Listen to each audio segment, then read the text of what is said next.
If you had been there that day, you would have seen it was an amazing parade. It was spectacular. Not the parade that you're thinking about, the other parade. That was the parade that came in on the other gate, which would have been the western gate of the town.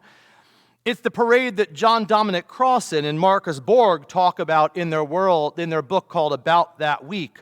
And it's the parade of those who came to see Pontius Pilate arrive into Jerusalem that day.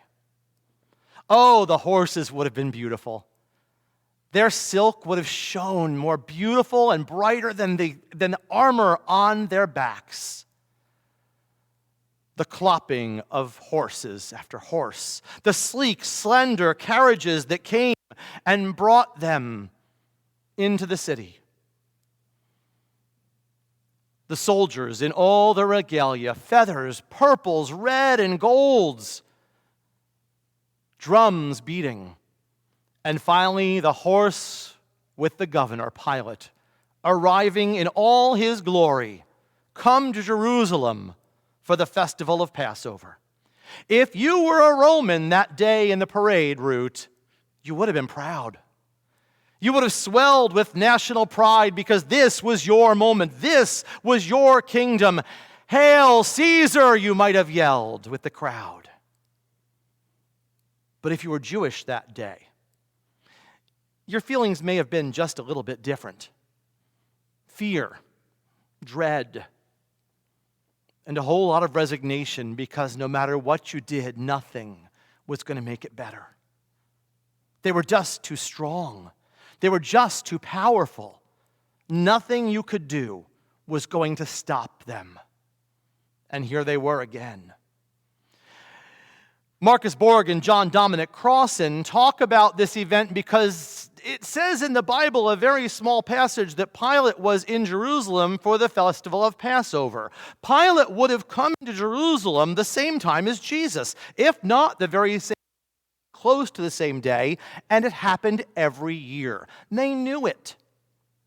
They saw it over and over again. The Roman people gathered on the streets and celebrated their victory over the people of Israel.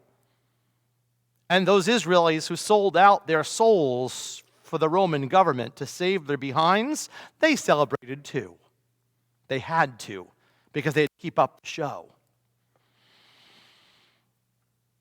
But then on the other side of town, coming in from the other gate, was a humble Nazarene, a humble man on a donkey, with a ragtag group of followers who waved palm branches. And then faithful groups of people gathered on the side of the road and celebrated his entry. What Crossan and Borg say, though, is it may not be the parade we think it was. It may really have been more of a protest march. It may have been their satire or their satirical way of looking at what happened on the other side of the city and knowing that everyone got the parallel because everyone knew it, right? And what they were doing was really protest. This is not the power of our God. This is the power of our God. Ours is not the way of might and force and armies and money. Ours is the way of peace and humility and love and kindness. What they were doing, parade to celebrate, what they were doing was a political statement of hope in the face of incredible oppression. So while the Jews at the one gate may have felt resignation, the Jews at the other gate felt, maybe this was the time. Maybe this was the moment. Maybe there is another, a better way. I never thought about that moment as protest. I never thought about that moment really as political movement, but I think they may well be right. And it leaves me to wonder which we are going to focus on this week. Because that same focus for them is our focus as well, isn't it? The powers that be. The powers that use money and power and political pressure to step on the necks of the poor and the oppressed and the outcast to pad their own pockets. and to feed their own prosperity and egos. It's easy to feel downtrodden. It's easy to feel hopeless in the midst of that. The story today reminds us that we can have one of two focuses, but it's up to us to choose which one we will watch. Will we stand on the sidelines hopelessly? Or will we grab our palm and stand with Jesus and proclaim that the way of God is against, diametrically opposed to, the powers of an empire that are built on greed and consumption and bitterness and division? Which will we choose? Sometimes the powers of the empire are out there. But let's be honest, sometimes the powers of the empire are in here too, aren't they?